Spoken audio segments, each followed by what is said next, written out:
皆さん、こんにちは。今回は札幌市の南側にある白畑山に行ってきました。カラマツの紅葉がちょうど良い感じです。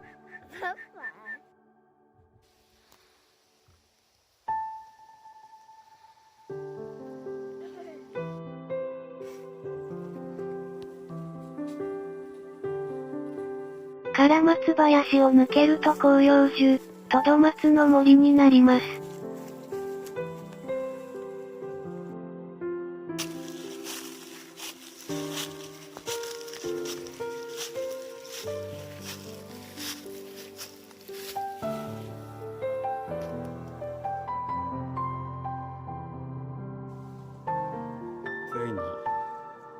ついに葉っぱ刺さりまくりだな。ついに枯葉がどんどん刺さってました。取れました。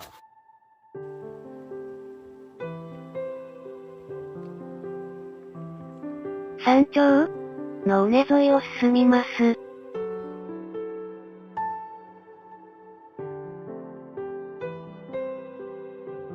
そういえば、途中の小屋はなくなってました。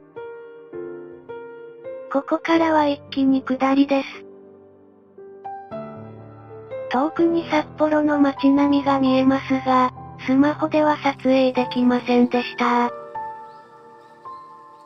以上、久々の登山楽しかったです。子供も初だったので大喜びでした。